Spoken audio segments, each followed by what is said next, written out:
हमारे इस YouTube channel के सेगमेंट फास्ट न्यूज में आप तमाम का इस्तकबाल है। इस वीडियो में आप देख सकते हैं कमेंटों में बहुत ज्यादा खबरें। तो आइए शुरू करते हैं वीडियो को और देखते हैं आज की ताजा तरीन खबरें। वेज बिरयानी में चिकन के टुकड़े, स्विगी के एमडी और अमले के खिलाफ नाकाबिले जमानत वारंट जारी। डिस्ट्रिक्ट कंज्यूमर कमीशन के अहकामात पर अमल न करने पर कमीशन ने स्विगी ऐप के मैनेजिंग डायरेक्टर और अमले के खिलाफ नाकाबिले जमानत वारंट जारी किए हैं। तफसीलात के मुताबिक कर्नूल से ताल्लुक रखने वाले एक सारिफ ने गुज़िश्ता साल दिसंबर में स्विगी ऐप के जरिए मुकामी न्यू अप्सरा होटल से वेज बिरयानी ऑर्डर की थी, मगर इसमें चिकन के टुकड़े निकलने पर सारिफ परेशान हो गया और इसने डिस्ट्रिक्ट कंज्यूमर कमीशन में शिकायत दर्ज करवाई। दोनों फरीकों के दलाल सुनने के बाद कमीशन ने गुज़िश्ता साल 31 दिसंबर को हुक्म दिया है कि स्विगी इंतजामिया और दिगर फरीक शिकायत कुनिंदे को 50,000 रुपये हर्जाने के तौर पर और मजीद 5,000 रुपये अदालती अखराजात के तौर पर अदा करें। चूंकि स्विगी इंतजामिया ने कमीशन के अहकामात पर अमल नहीं किया, इसलिए कमीशन ने कई बार नोटिस जारी किए। जुमेरात को शख्सी तौर पर पेश होने के नोटिस के बावजूद जवाब न देने पर कमीशन ने सख्त रवैया अख्तियार करते हुए बेंगलुरु में मौजूद स्विगी के MD, assistant vice president, hotel के मैनेजर के खिलाफ नाकाबिले जमानत वारंट जारी किए, जबकि केस की अगली समाअत 22 जून तक मुलतवी कर दी गई। तेलंगाना हुकूमत 25 से 31 मई तक खवातीन का हफ्ता मनाएगी। तेलंगाना हुकूमत प्रजा पालना प्रगति प्रणालिका के तहत 25 से 31 मई तक रियासत भर में खवातीन का हफ्ता यानी वुमेंस वीक मनाएगी, जिसका बुनियादी मकसद खवातीन की इक़्तिसादी, समाजी और सियासी खुद मुख्तारी को मजबूत बनाना है। एक सरकारी बयान के मुताबिक इस हफ्ते के दौरान खवातीन, सेल्फ हेल्प ग्रुप्स, नौ उम्र लड़कियों, माजूर अफराद और बुजुर्ग खवातीन के लिए बड़े पैमाने पर मुख्तलिफ प्रोग्राम्स मुनक्किद किए जाएंगे। इन सरगर्मियों में लोन मेले, रोजगार के इक़दामात, हेल्थ कैंपस, बेदारी मुहिम्मात, बुनियादी ढांचे की तरक्की के काम और खवातीन के तहफ़्फ़ुज़ के प्रोग्राम शामिल हैं। इन तकरीबात के एक हिस्से के तौर पर चीफ मिनिस्टर रेवंत रेड्डी 29 मई को हैदराबाद में कारोबार की ख्वाहिशमंद खवातीन के लिए एक इनक्यूबेशन प्रोग्राम का आगाज़ करेंगे। हुकूमत रियासत भर में 500 पोल्ट्री यूनिट्स, छोटे कारोबार, ज़राई प्रोसेसिंग मराकिज़, शहद की मक्खियों के पालने के मराकिज़ और बायो इनपुट रिसोर्स सेंटर्स के क़याम में भी सहूलत फराहम करेगी। हफ्ता भर जारी रहने वाले इन तकरीबात में सोलार पावर प्लांट्स का इफ्तिताह, खवातीन के ग्रुपों के ज़ेर इंतज़ाम चलने वाली RTC बसों को हरी झंडी दिखाकर रवाना करना, नौ उम्र लड़कियों में साइकिलों की तकसीम, माजूर अफराद के लिए बैटरी से चलने वाली गाड़ियां और शहरी इलाकों में इंदिरम्मा साड़ियां बांटना भी शामिल है। सूबाई वजीर सिताक्का ने कहा कि इस इक़दाम का मकसद खवातीन के ग्रुपों को एक ऐसी पैदावारी क़ुव्वत में तब्दील करना है जो दही माईशत को आगे बढ़ा सके। उन्होंने तमाम महकमों और अवामी नुमाइंदों से अपील की है कि वो इन तकरीबात को कामयाब बनाने के लिए मिलजुल कर काम करें। शहर में नई बरखी तारे बिछाने के इक़दाम किए जाएं, हनुमंतराव का डिप्टी चीफ मिनिस्टर को मशवरा। हुकूमत के मुशीर वी हनुमंतराव ने डिप्टी चीफ मिनिस्टर भट्टी विक्रमार्का को एक अहम मशवरा दिया है। उन्होंने निशानदही की है कि शहर में 50 साल पुरानी बरखी की तारें अब भी मौजूद है और बास मुकामात पर तो निज़ाम के दौर की बिछाई गई तारें अब तक काम कर रही है। उन्होंने तशवीश का इजहार करते हुए कहा कि इन पुरानी बरखी की तारों की वजह से शहर में शॉर्ट सर्किट के वाक़यात पेश आ रहे हैं। उन्होंने भट्टी विक्रमार्का से मुतालबा किया है कि वो इन पुरानी तारों को हटाकर नई तारें बिछाने के लिए फौरी इक़दाम करें।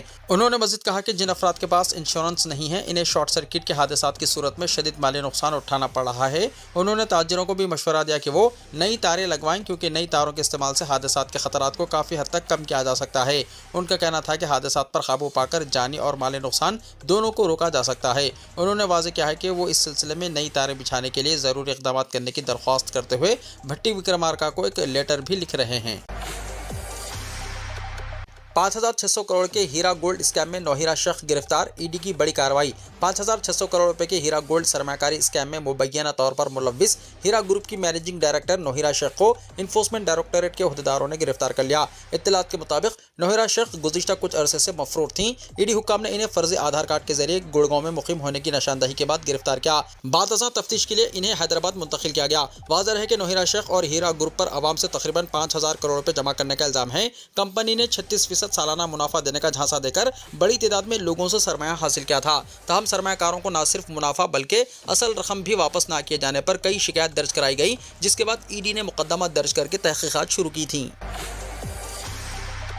मौलाना आज़ाद उर्दू यूनिवर्सिटी में ITI में दाखिले तलबा की रहनुमाई। मौलाना आज़ाद नेशनल उर्दू यूनिवर्सिटी गच्चीबौली हैदराबाद में ITI कोर्सेस में एडमिशन दिए जा रहे हैं। गवर्नमेंट हाई स्कूल अलावा यतीमा चार मीनार मंडल में मानो अलमनाई एसोसिएशन की जानिब से शऊर बेदारी प्रोग्राम से खिताब करते हुए सदर एसोसिएशन एजाज अली कुरैशी एडवोकेट ने बताया कि इलेक्ट्रिशियन, एयर कंडीशनिंग के अलावा सिविल ड्राफ्ट्समैन के 2 साल कोर्सेस में इंतहाई कम फीस पर दाखिले जारी हैं। उन्होंने बताया कि इन कोर्सेस को सीखने के बाद तलबा और तालिबात को रोजगार के काफ़ी मौक़े हैं। सालाना फीस सिर्फ और सिर्फ 60 रुपये है और ये फीस भी ट्रेनिंग के ख़त्म पर वापस कर दी जाती है। SSC कामयाब तलबा और तालिबात के लिए ये कोर्स सीखना बहुत ही फ़ायदेमंद है। ऐसे लड़के जो सिर्फ 8th क्लास कामयाब हो, इनके लिए प्लम्बर का कोर्स भी है। इन कोर्सेस में एडमिशन एडमिशन लेने की आखिरी तारीख 26 फरवरी है। उन्होंने इस स्कूल के तलबा और तालिबात के अलावा दीगर स्कूल के तलबा और तालिबात और जो लड़के और लड़कियां स्कूल नहीं जा रहे हैं और जो 10th क्लास कामयाब हैं या फिर सिर्फ 8th क्लास तक ही पढ़े हुए हैं, इनसे ख्वाहिश की गई है कि वो इन कोर्सेज से इस्तेफादा करते हुए अपने मुस्तकबिल को शानदार बनाएं। साइबर जराइम और मंशियात के खिलाफ मुहिम चलाने पर जोर। तेलंगाना के चीफ मिनिस्टर ए रेवंत रेड्डी ने जुमेरात को ऐलान किया है कि रियासती हुकूमत अगले 10 वर्षों में पुलिस के निज़ाम को मजबूत करने के लिए एक जामे एक्शन प्लान तैयार कर रही है, जिसमें साइबर जराइम पर लगाम लगाने, मंशियात के मसले से निपटने, महकमे पुलिस में बदउनवानी को खत्म करने और कानून नाफिज करने वाले बुनियादी ढांचे की जदीदकारी पर खुसूसी जोर दिया गया है। चीफ मिनिस्टर ने सीनियर पुलिस अफसरान के साथ एक आला सतही जायजा मीटिंग की सदारत करते हुए अफसरान को रियासत भर में पुलिसिंग के म्यार को बेहतर बनाने के मकसद से एक स्ट्रैटेजिक रोड मैप तैयार करने की हिदायत दी है। रेवंत रेड्डी ने इंतबाह देते हुए कहा कि अमन व अमान बरकरार रखने में लापरवाही बर्दाश्त नहीं की जाएगी। उन्होंने महकमा पुलिस को मुस्तकबिल में तेजी से बदलते हुए जराइम के तरीकों के मुताबिक खुद को ढालने और जदीद टेक्नोलॉजीज और ड्रोन पर मुबनी पुलिसिंग सिस्टम से फायदा उठाने की जरूरत पर जोर दिया। उन्होंने अफसरान को CCTV निगरानी के नेटवर्क को मजबूत करने और integrated command and control centre का मौसर इस्तेमाल यकीनी बनाने की हिदायत देते हुए महकमे पुलिस में बदउनवानी के खिलाफ जीरो टॉलरेंस की पॉलिसी को भी दोहराया। जायजा मीटिंग में गश्त के निज़ाम को बेहतर बनाने, गाँव की सतह पर पुलिसिंग को मजबूत करने, मुजरिमाना रिकॉर्ड रखने वाले बदमाशों का बाकायदगी से जायजा लेने और फॉरेंसिक साइंस लेबोरेटरी यानी FSL के बुनियादी ढांचे को जदीद बनाने पर भी तवज्जो मरकूज की गई। मीटिंग में रियासत में IPS अफसरान की कमी का मामला भी उठाया गया और इनकी काफ़ी तादाद में तैनाती के लिए मरकज़ी हुकूमत से अपील की गई।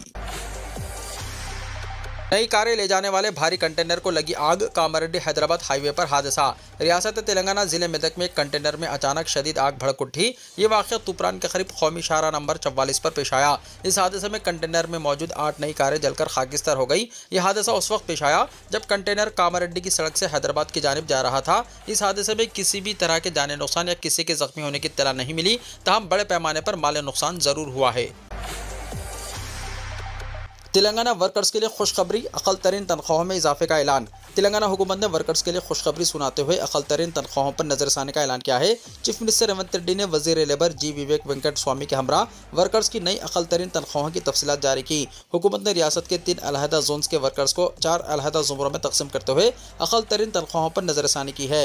हुकूमत के इस फैसले से रियासत के 1 करोड़ 11 लाख वर्कर्स को फ़ायदा होगा और अहकामात पर अमलावरी 1 जून 2026 से होगी। चीफ मिनिस्टर ने कहा कि हुकूमत ने वर्कर्स को 4 ज़ुमरे जात में तकसीम किया है। गैर हुनरमंद, जुज़वी हुनरमंद, हुनरमंद और ज़्यादा हुनरमंद वर्कर्स के ज़ुमरा जात के लिए अक़ल तरीन तनख्वाहों पर नजरसानी की गई है। रियासत को 3 जोन्स में तकसीम किया गया है। जोन 1 के तहत म्युनिसिपल कॉरपोरेशन, जोन 2 के तहत म्युनिसिपैलिटीज़ और जोन 3 के तहत दही इलाकों का अहाता किया जाएगा। गैर हुनरमंद वर्कर्स की अक़ल तरीन तनख्वाह 12,750 रुपये से बढ़ाकर 16,000 रुपये किया गया। जुज़वी हुनरमंदी वर्कर्स की अक़ल तरीन तनख्वाह 13,152 रुपये से बढ़ाकर 17,000 रुपये की जाएगी। हुनरमंद वर्कर्स को माहाना 13,772 रुपये के बजाय 18,500 रुपये अदा किए जाएंगे।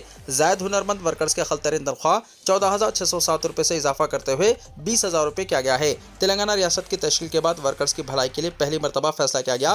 रेवंत रेड्डी ने इल्जाम आयद किया है कि साबिक़ BRS हुकूमत ने वर्कर्स की भलाई को नज़रअंदाज कर दिया था। उन्होंने कहा कि विवेक वेंकट स्वामी अपने वालिद आनजहानी G वेंकट स्वामी की विरासत को आगे बढ़ाते हुए वर्कर्स की भलाई के इक़दाम कर रहे हैं। चीफ मिनिस्टर ने नौजवानों को मशवरा दिया कि वो इंफॉर्मेशन टेक्नोलॉजी में रोजगार और अमेरिका में मुलाजिमत के रुझान से आगे बढ़े। उन्होंने कहा कि मुलाजिमत और बेहतर ज़िंदगी के मौक़े के बगैर तालीम बेमायने हैं। चीफ मिनिस्टर की टेक्निकल स्किल की अहमियत को उजागर किया और कहा कि जर्मनी, जापान और सिंगापुर जैसे ममालिक में टेक्निकल स्किल रखने वाले नौजवानों के लिए रोजगार के वसी मौक़े मौजूद है।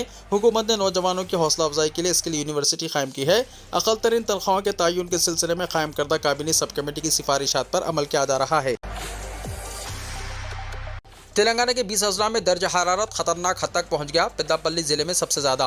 तेलंगाना शदीद गर्मी की लपेट में है, जहाँ मुख्तलिफ अजला में दर्ज हरारत खतरनाक हद तक पहुँच गया है। महकमे मौसमियात के मुताबिक तेलंगाना के ज़िले पेद्दापल्ली के मोथारम और सूर्यापेट ज़िले के मंगाला में 46.5 डिग्री सेल्सियस दर्ज हरारत रिकॉर्ड किया गया। तेलंगाना के भद्दाद्री कोत्तागुड़म ज़िले के चोंचपल्ली में 46.4, महबूबाबाद ज़िले के कुर्वी में 46.3, आदिलाबाद ज़िले के जेनित में 46.2 और सिद्दीपेट ज़िले के अकनापेट में 46.1 डिग्री सेल्सियस दर्ज हरारत दर्ज किया गया।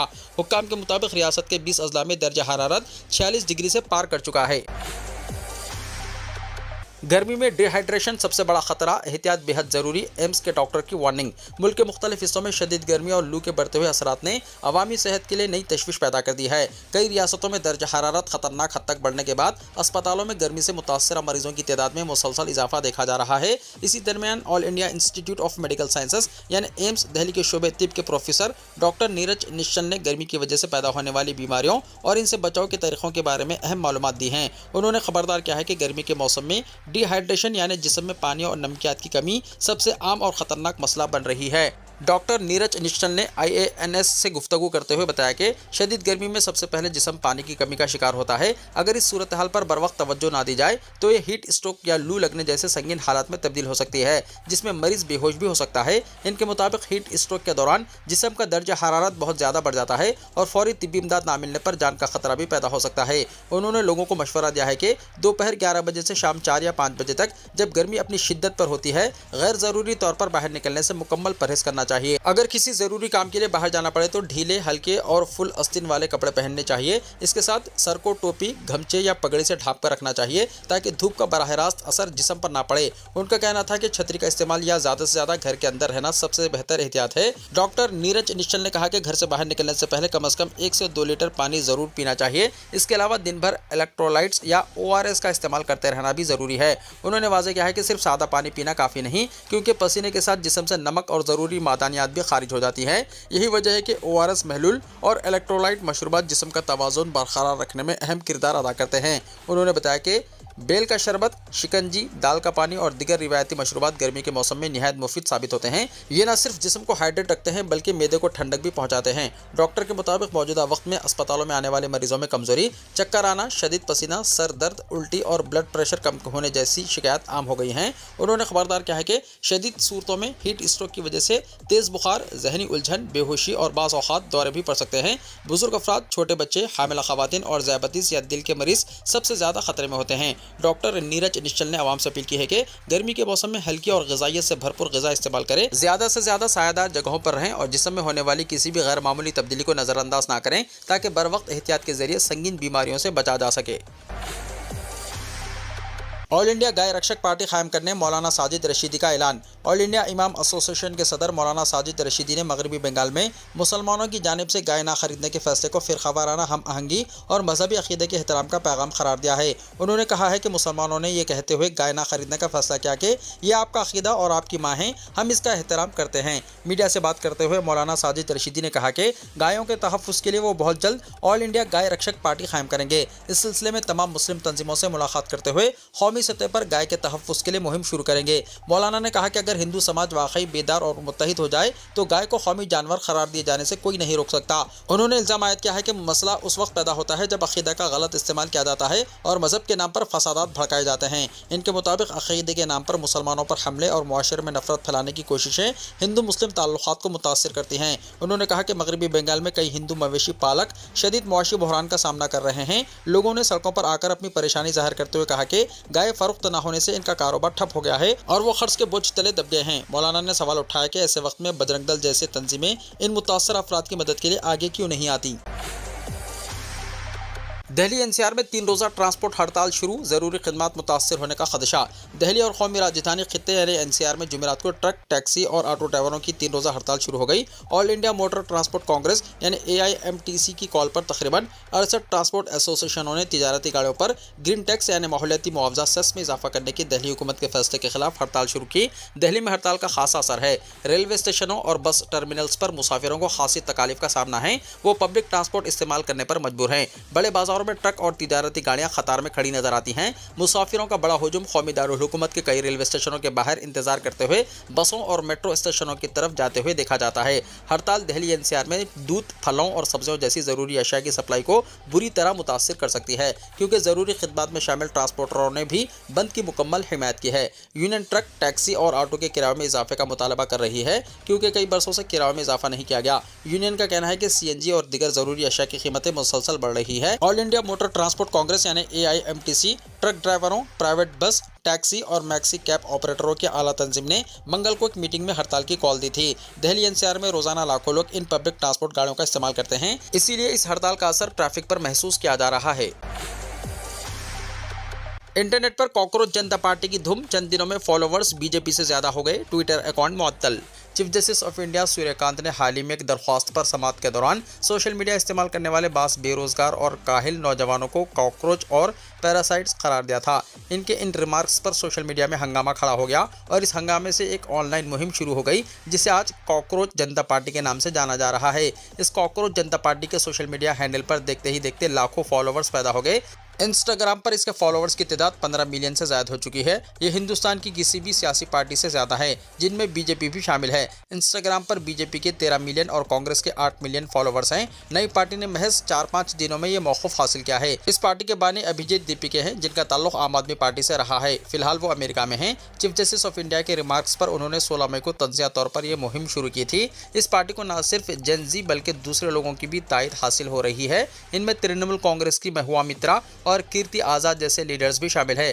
कॉकरोच जनता पार्टी का कहना है कि वो हिंदुस्तान के दस्तूर पर यकीन रखती है और इसकी कदरों की हिफाजत के लिए काम करेगी। इसने अपना 5 निकात का एक मंशूर भी दे दिया है, जिसमें कहा गया है कि अगर वो हुकूमत बनाती है तो किसी भी चीफ जस्टिस को सबकदोशी के बाद राज्यसभा की सीट नहीं दी जाएगी। इसके दूसरे वादों में पार्लियामेंट में औरतों के लिए 50% तहफ़्फ़ुज़ात, पार्टी बदलने पर अरकान पार्लियामेंट और अरकान असम्बली के इंतखाबात में हिस्सा लेने पर 20 साल की पाबंदी, चीफ इलेक्शन कमिश्नर के खिलाफ वोटर्स को निकालने पर UAPA के तहत मुकदमा और गिरफ्तारी, और अंबानी और अडानी के तमाम मीडिया हाउस का लाइसेंस मनसूख करना शामिल है। इस दौरान इत्तलात में कहा गया है कि कॉकरोच जनता पार्टी के एक्स अकाउंट को हिंदुस्तान में ब्लॉक कर दिया गया। इसके फौरी बाद इसने एक और हैंडल बना लिया, जिसका नाम कॉकरोच इज बैक है। कॉकरोच पार्टी के बानी अभिजीत ने कहा कि इन्हें ऐसी कार्रवाई की उम्मीद थी, लेकिन ये हुकूमत का सेल्फ गोल है। उन्होंने कहा कि मैंने एक्स पर नया अकाउंट कॉकरोच इज बैक शुरू नहीं किया। उन्होंने कहा कि इनकी टीम इस मामले में कानूनी कार्रवाई करेगी। चीफ जस्टिस ऑफ इंडिया ने बाद में सफाई देते हुए कहा कि इनके रिमार्क्स को गलत समझा गया। सोशल मीडिया पर कॉकरोच जनता पार्टी के ताल्लुक से दिलचस्प तबसरे देखे जा रहे हैं और कई अकाउंट सरगर्म हैं, जिनमें cockroach youth, cockroach news, cockroach party of India, cockroach Janata party जेन ज़ी शामिल है। 10 रियासतों में राज्यसभा की 24 सीटों के लिए इंतखाबात कब होंगे? इलेक्शन कमीशन ने किया शेड्यूल जारी। इलेक्शन कमीशन ने मुल्क की मुख्तलिफ रियासतों में राज्यसभा की 24 सीटों के लिए इंतखाबात की तारीखों का ऐलान कर दिया है। इलेक्शन कमीशन ने 10 रियासतों में इन 24 राज्यसभा सीटों के इंतखाबात का शेड्यूल जारी कर दिया है। इन सीटों के लिए इंतखाबात 18 जून 2026 को होंगे। इलेक्शन कमीशन ने बयान में कहा कि राज्यसभा की सीटों के लिए इंतखाबात 10 रियासतों में मुनक्किद होंगे, जहाँ मौजूदा अरकान की मुद्दत मुख्तलिफ तारीखों पर 21 जून से 19 जुलाई के दरमियान खत्म हो रही है। राज्यसभा इंतखाबात आंध्र प्रदेश, गुजरात और कर्नाटका में 4-4 सीटों पर, मध्य प्रदेश और राजस्थान में 3-3 सीटों पर, झारखंड में 2 सीटों पर, जबकि मणिपुर, मेघालय, अरुणाचल प्रदेश और मिजोरम में 1-1 सीट पर कराए जाएंगे। नामजदगी दाखिल करने की आखिरी तारीख 8 जून मुकर्रर की गई है। कमीशन के मुताबिक वोटिंग 18 जून को सुबह 9 बजे से शाम 4 बजे तक होगी। इसके बाद इसी दिन शाम 5 बजे से वोटों की गिनती शुरू कर दी जाएगी। पूरी इंतखाबी कार्रवाई 20 जून 2026 तक मुकम्मल कर ली जाएगी। जिन अहम अरकान की मुद्दत कार खत्म हो रही है, इनमें मल्लिकार्जुन खड़गे, दिग्विजय सिंह और साबिक वज़ीर आज़म HD देवेगौड़ा के नाम भी शामिल है। राजस्थान से राजेंद्र गहलोत, नीरज डांकी और रोनित सिंह की सीटें भी खाली हो रही है। वज़ीर आज़म मोदी की 4.5 घंटे मैराथन मीटिंग, वज़रा को पैगाम, पेंडिंग काम फ़ौरन ख़त्म किए जाएं। वज़ीर आज़म मोदी ने जुमेरात को मरकज़ी वज़रा कौंसिल की एक तवील और अहम मीटिंग की सदारत की। ये मीटिंग नई दिल्ली के भारत मंडपम में हुई और तकरीबन 4.5 घंटे तक जारी रही। मीटिंग में PM मोदी ने वज़रा को वाज़ेह पैगाम दिया कि हुकूमत के तमाम पेंडिंग काम जल्द अज जल्द मुकम्मल किए जाएँ और कामकाज में तेज़ी लाई जाए। मीटिंग शाम 5 बजे शुरू हुई और रात देर तक जारी रही। इसमें तमाम अहम वज़ारतों के कामकाज का जायज़ा लिया गया। PM मोदी ने मुख्तलिफ महकमों की पेशरफ्त रिपोर्ट ली और जिन शोबों में ताख़िर हो रही है वहाँ फौरी बेहतरी के अहकाम जारी किए। ज़राए के मुताबिक PM मोदी ने कहा कि हुकूमत की स्कीमों का फ़ायदा वक्त पर आवाम तक पहुँचाना चाहिए। उन्होंने ये भी वाज़ेह किया है कि किसी भी सतह पर लापरवाही कबूल नहीं की जाएगी और हर वज़ीर को अपने महकमे के कामों की बाकायदा निगरानी करनी होगी। PM मोदी ने अवामी मफाद को तरजीह देते हुए काम करने की हिदायत दी। PM मोदी ने वज़रा से कहा कि अब वक्त आगे देखने का है, पीछे मुड़कर ये देखने का नहीं कि माजी में क्या काम किए गए थे। हमारी हुकूमत 2014 से इख्तिदार में है, लेकिन अब 2026 है, इसलिए हमें ये देखना होगा कि मुस्तकबिल में हम क्या कर सकते हैं। गैर ज़रूरी तनाज़ात में ना उलझें और अपने काम पर तवज्जो मरकूज़ रखें। ये मीटिंग ऐसे वक्त में हुई जब आलमी सतह पर इक़्तिसादी गैर यकीनी सूरत हाल बढ़ रही है। मगरबी एशिया में जारी कशीदगी की वजह से खाम तेल की कीमतें $100 फ़ी बैरल से पार कर गई हैं। इसका बराह रास्त असर हिंदुस्तान पर पड़ने का खदशा जाहिर किया जा रहा है, क्योंकि मुल्क अपनी तकरीबन 85% तेल की ज़रूरत दरामदात से पूरी करता है। तेल की कीमतों में इजाफे से मुल्क में महंगाई बढ़ने का खतरा भी बताया जा रहा है। इससे पेट्रोल, डीजल की कीमतों, ट्रांसपोर्ट अखराजात और रोज़मर्रा इस्तेमाल की अशिया की कीमतों पर असर पड़ सकता है। हज 2026 इमसाल 6600 फ़लस्तीनी आज़मीन फ़रीज़ हज अदा करेंगे। फ़लस्तीन के हालात तो सारी दुनिया पर यहाँ हैं, मगर फिर भी इस खित्ते से ईमानी जज्बे से सरशार फ़लस्तीनियों की एक बड़ी तादाद फ़रीज़ हज की अदायगी के लिए मुमलिकत पहुँची। फ़लस्तीनी वज़ारत औक़ाफ़ और मज़हबी उमूर ने कहा है कि अब तक 6600 फ़लस्तीनी आज़मीन हज सऊदी अरब पहुँच चुके हैं। अरब न्यूज़ के मुताबिक फ़लस्तीनी आज़मीन ने मकबूजा मगरबी किनारे और मशरक़ी यरूशलेम के कस्बों और शहरों से उर्दून तक का सफ़र किया और वहाँ से मुमलिकत पहुँचे, जबकि गज़ा की पट्टी से 700 आज़मीन मिस्र के रास्ते सऊदी अरब आए हैं। इलाहाबादी सऊदी हुकाम ने मदीना रीजन के खैबर गवर्नरेट में मुख्तलिफ कौमियतों के हज़ारों आज़मीन का खैर मकदम किया, जिनमें फ़लस्तीन, उर्दून और मिस्र के आज़मीन शामिल हैं। वीडियो को लाइक शेयर कीजिए और हमारे इस YouTube चैनल को सब्सक्राइब करते हुए इसके बेल आइकॉन को भी प्रेस कर लीजिए ताकि ऐसी ही ताज़ा तरीन खबरें आइंदा भी आपको मिलती रहें।